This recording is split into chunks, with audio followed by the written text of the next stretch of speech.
जय जगन्नाथ दर्शक बंधु एसकेएम क्रिएशन चैनल रे आपण मानक स्वागत। दर्शक बंधु आपण माने जानिछंती महालक्ष्मी हेउछंती हिंदू धर्मर जଣେ आराध्य देवी।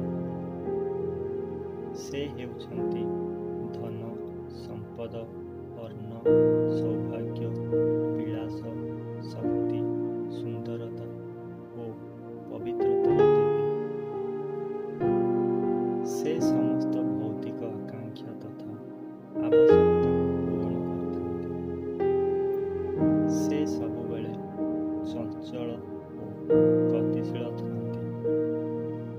तथापि जदि केही तांकर शरणागत होइथाए तेबे से माता भଳି आशीष वर्षा मध्य करिथांती। माता लक्ष्मी हेउछंती विश्वर पालनकर्ता भगवान विष्णुंकर धर्मपत्नी एवं समुद्रंकर कन्या। माता लक्ष्मींकर चारि भुज चारि आध्यात्मिक सद्गुणर प्रतीक होइଥାଏ। ऐश्वरिक सत्यर अधिष्ठान पूर्ण रूपरे उठिथिबा कमल पुष्प हेउछि तांकर आसन। माता लक्ष्मींकर उपस्थिति अलौकिक आध्यात्मिक तथा सांसारिक सुखर आगमनर पूर्व संकेत दैଥାଏ। माता लक्ष्मींकर पावन नाम श्री होइଥାଏ। कौनसी प्रलेख पूर्वरु साधारणतः श्री उल्लेख करा जाइଥାଏ तथा देवी देवता धर्मपरायण बा मान्यगण्य मनुष्य आदि नामर प्रारंभରୁ श्री लेखा जाइଥାଏ बा संबोधन करा जाइଥାଏ। श्री शब्द सम्मान समृद्धि संपन्नता सौभाग्य तथा अधिकार को संबोधित करिଥାଏ। एही शब्द लिखिबा द्वारा बा संबोधन करिबा द्वारा एथिरे एक दैवी आशीर्वाद परिलक्षित होइଥାଏ एवं समस्त कार्य शुभ होइଥାଏ।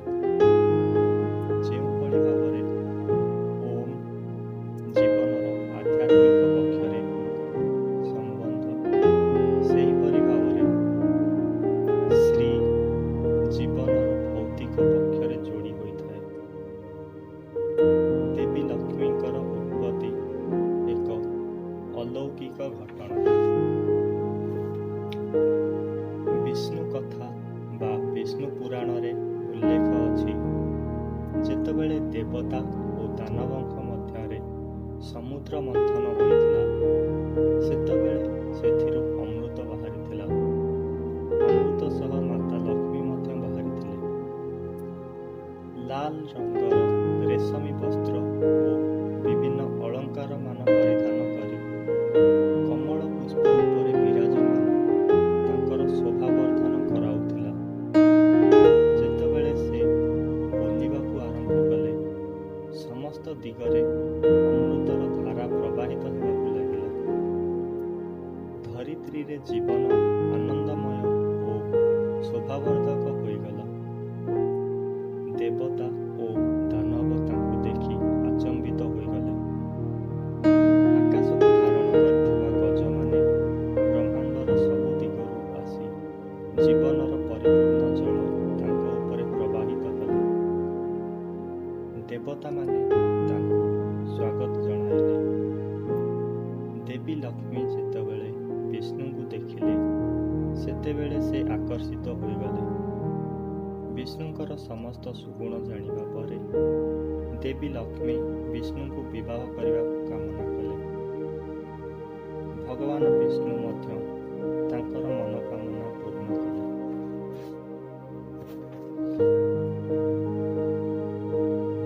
ବଳରାମ ଦାସ କୃତ ଶ୍ରୀ ଲକ୍ଷ୍ମୀ ପୁରାଣରେ ବର୍ଣ୍ଣନା କରାଯାଇଅଛି।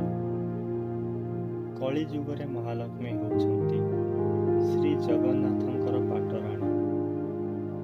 ମାର୍ଗ ମାର୍ଗଶିର ମାସ ଗୁରୁବାର ହେଉଛି ମହାଲକ୍ଷ୍ମୀଙ୍କର ବାର।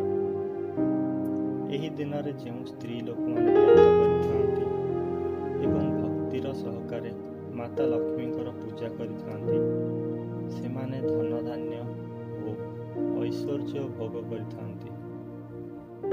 ଏକ ଦିନେ ଶ୍ରିୟା ଚଣ୍ଡାଳୁଣୀର ପୂଜାରେ ସନ୍ତୁଷ୍ଟ ହୋଇ ମହାଲକ୍ଷ୍ମୀ ତାଙ୍କ ଘରେ ପ୍ରବେଶ କରିଥିବାର ଜାଣିପାରି ପ୍ରଭୁ ବଳଭଦ୍ର ଓ ପତି ଜଗନ୍ନାଥ ତାଙ୍କୁ ଶ୍ରୀମନ୍ଦିରରୁ ବାହାର କରିଦେଇଥିଲେ। ତାହାର ଫଳସ୍ୱରୂପ ସେମାନେ 12 ବର୍ଷ ପର୍ଯ୍ୟନ୍ତ ଅନ୍ନ ବସ୍ତ୍ର ବିହୀନ ହୋଇଥିଲେ। ପରିଶେଷରେ ସେମାନେ ନିଜର ଭୁଲ ବୁଝିପାରି ମହାଲକ୍ଷ୍ମୀଙ୍କୁ ଶ୍ରୀମନ୍ଦିରକୁ ଫେରାଇ ଆଣିଥିଲେ। ସେହି ଦିନଠାରୁ ଶ୍ରୀମନ୍ଦିରରେ କୌଣସି ଜାତି ଅଜାତି ଛୁଆଁଛୁତିକୁ ସ୍ୱୀକୃତି ଦିଆଯାଇ ନାହିଁ। ବ୍ରାହ୍ମଣଠାରୁ ଚାଣ୍ଡାଳ ପର୍ଯ୍ୟନ୍ତ ସମସ୍ତେ ଏକ ସମୟରେ ଦେବଦର୍ଶନର ସୁଯୋଗ ଏବଂ ମହାପ୍ରସାଦ ସେବନର ଅଧିକାର ପ୍ରାପ୍ତ କରିଥାନ୍ତି। ମହାଲକ୍ଷ୍ମୀଙ୍କର କଥା ଓ ଗାଥାର